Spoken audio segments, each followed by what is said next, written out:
Hey everyone, in today's discipleship lesson I want to continue in the Sermon on the Mount, Matthew chapters 5 through 7. Particularly I want to look at Matthew chapter 5 verses 38 to 48. 5:38 to 48. In this section Jesus talks about what to do when someone's hurt us or shamed us. And people often ask the question, is it okay, is it moral for Christians to fight back? In today's text we're going to talk about that. We're going to look at that particularly. In verse 38 Jesus says, "You've heard that it was said, an eye for an eye and a tooth for a tooth." Of course, they would have heard this in the synagogue on Shabbat, on Saturdays, and they heard this because of Exodus 21:24, Leviticus 24:20 says this kind of thing, to eye for an eye, tooth for tooth. This kind of code, the law, the eye for eye, tooth for tooth, is typically called the lex talionis, the law of retaliation in Latin. And in general, scholars agree that the law of retaliation, this lex talionis, was common in the ancient world. We know that for a fact because it shows up in numerous law codes, the Hammurabi law codes and so forth, in Egypt, Mesopotamia, Babylon, and so forth. But most scholars agree that the reason why this code was enacted was to limit the amount of payback. Eye for eye, tooth for tooth, being it was not, whole body for eye, your whole family for a tooth. What happened was when someone was hurt, blood feuds would enact, and so families and tribes and villages would go get them. So if found out that little Susie was raped, she might go get all of her brothers and kinfolk and go murder all the family. And so it was a blood feud. This had happened. To this day, in many parts of the world, but certainly in the Middle East, this goes on for generation. And they haven't experienced something bad, but they'll say, that same family hurt my family. The law of retaliation, ideally, limited the amount of punishment done. So it's already good in itself. That's good that you're saying eye for eye, tooth for tooth. But Jesus is saying, and I say to you, not but I say to you. It's not a strong but in the Greek. It's just, and I say to you, do not oppose or resist the evil one. And I say, don't oppose or resist the evil one. Now, this is where Jesus seems to go a little different from what the text says. Other times he seems to just be interpreting what the text says. Here he seems to be going even much farther. And I'm saying, don't even resist or oppose the evil one. So if they take an eye, you don't take an eye. You don't even take an eye. If they take a tooth, you don't go to take a tooth. You don't take anything. And that's what's so amazing. Now, Jesus is not novel. Other people at the time, other ancient authorities, also argued that you should not enact in kind. For example, it's all through Proverbs 20:22, 24:29, other ancient authors and so forth. But let me say a few things about what Jesus is not saying. Jesus is not speaking of never resisting evil in general. In Greek, it's do not resist the evil one. He's not saying don't resist bad people in general ever. Secondly, he's not saying here are some governmental policies that nations should put in place. These are not about government policies. And third, this is not about stopping an evil one who's hurting someone else. He didn't say don't resist the evil one who's hurting someone else, or at every time, or government shouldn't do it. Here, Jesus has one particular thing in mind, and that is personal opposition from a person who is acting as your evil one, as your enemy. What do we do when someone acts as our enemy toward us? Now, I'm not suggesting that we cannot extrapolate from that principle or his point about someone opposing us and apply that to all kinds of other situations. It's just that when we do that, we have to be careful and we have to take the whole biblical witness into account, not just one saying. Because in context, Jesus is specifically talking about when one person acts as our enemy one-on-one, as it were. And then he gives 4 examples of how to apply what he just said in verse 39. He gives 4 examples. And those examples, again, these are 4 examples of what it might look like of how you would respond to an evil one or enemy by not opposing them, by not resisting them. If you're not opposing, not resisting, what are you doing in good Jesus language? You're loving them.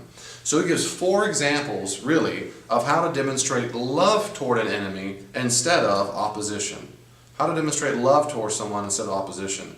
Now, later on in the text, Jesus is going to say specifically in 5:43 to 48 that we're supposed to love our enemies, do good to those who persecute us.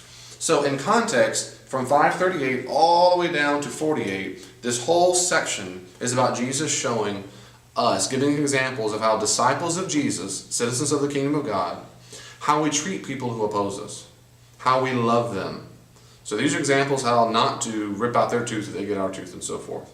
Now, let me say a quick word before we go to these exact examples. In the ancient world, and it's still true in much of the Mediterranean world today, it was certainly true in the ancient world, cultures didn't work by issues of sin and righteousness. They worked by issues of honor and shame.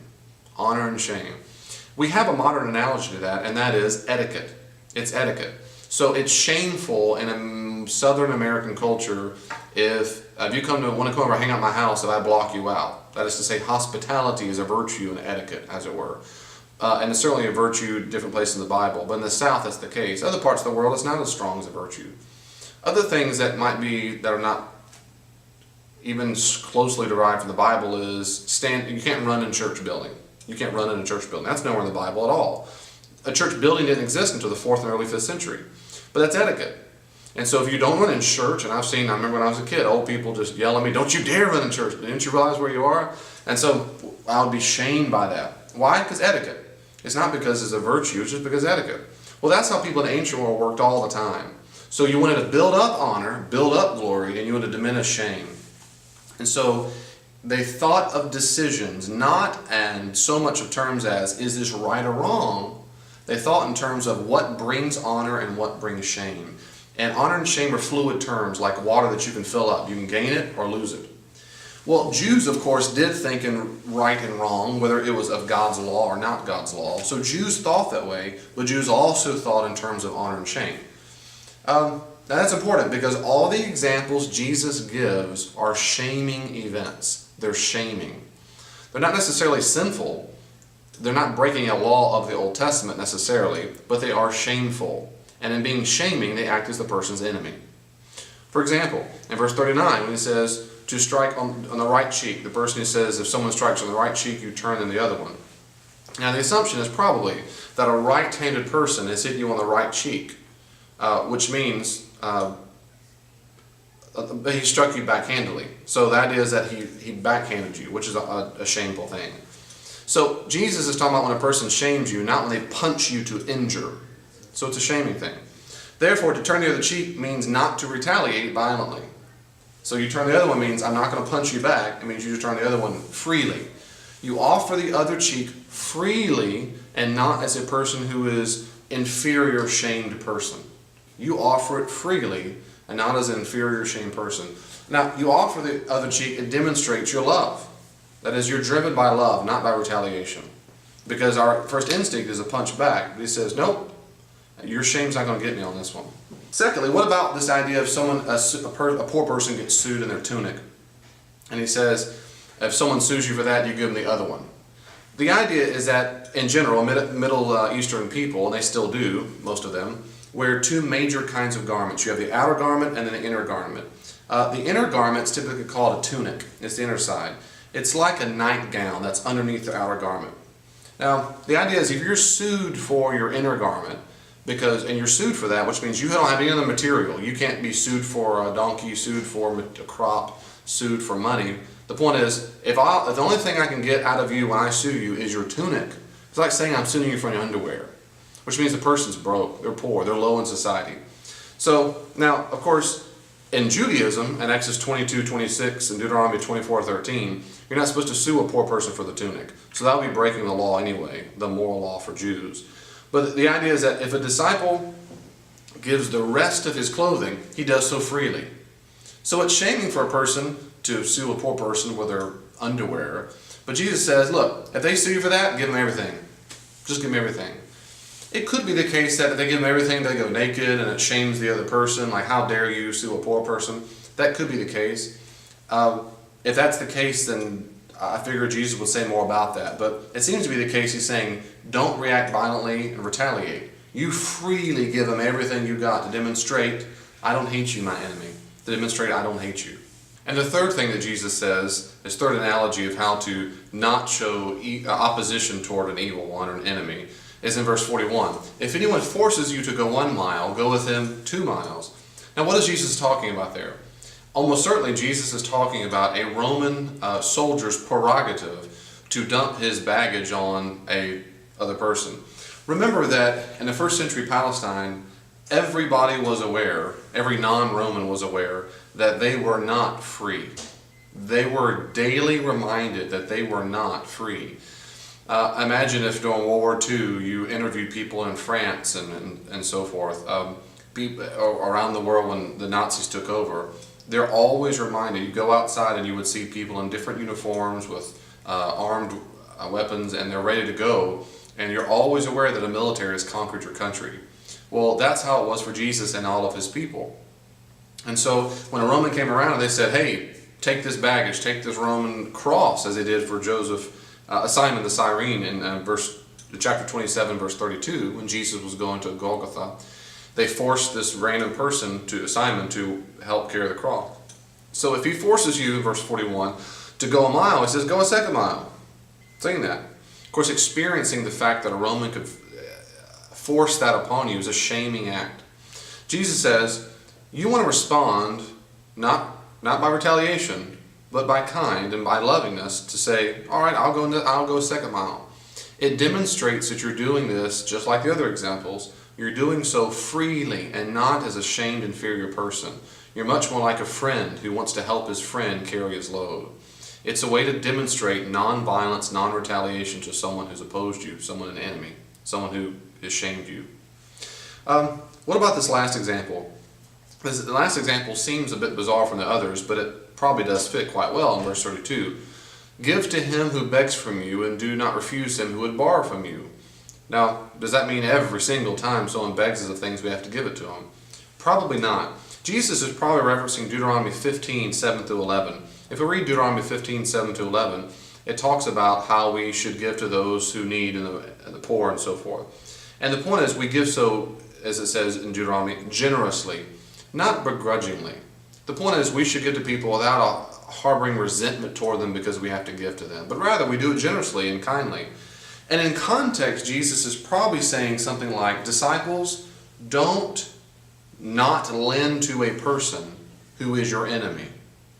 Don't show power or retaliation or hatred or opposition towards your enemy by not helping him or her when they need help. Don't say, forget you. No, what you've done to me, no, I'm not helping you at all. Jesus almost certainly is telling his disciples, that's us. You don't act that way. When someone has legitimate need, you do your best to help and give it to them. So again, you lend to your enemy to demonstrate that you are driven by love, not by opposition of your hatred of your enemy. You give freely. You give freely and kindly and out of love. And in verses 43 to 48, he continues on and says, again, loving your enemies and caring for those who do good for you. We see in all these examples something really incredible, and that is that Jesus says, disciples, citizens of the kingdom of God, you're not like everybody else. You're not like the ways of the world, which is ruled by evil. You're of the ways of God. God the Father doesn't behave that way towards you. If he only opposed the enemies, of which we can be, and many of us were enemies of God, if God responded to us like that, we'd all be dead. Instead, he acts lovingly toward us. And by loving, it means he does good for them. It doesn't mean he feels warm, fuzzy feelings, or that we have to like our enemies and go, I want to be their friend. Nope, that has nothing to do with it. This means, instead, doing good to them. And that's what loving neighbor means, do good to them. I do good for me. I take care of my own needs. I feed me and give myself fresh water and rest and shelter. Jesus says that's what we do to other people, including your enemies. However bizarre that sounds, in a modern culture or in any kind of culture, disciples, this is the challenge of our King, who says, you are not to act like them in return. It is not eye for an eye. It's not it's not get more than you got to get to show them who's boss or payback. Payback is not a Christian virtue. Payback is not what a citizen of the kingdom of God does. Payback is from God. Let God handle the consequences of a person's behavior, and we'll get busy loving alongside each other. God bless you. See you next week. Thank you for watching that video. If you want more information, more tips, more theological reflection, go to davidpendergrass.com, davidpendergrass.com. If you want more information about the church, go to fmwestchase.com. God bless you. I'll see you next time.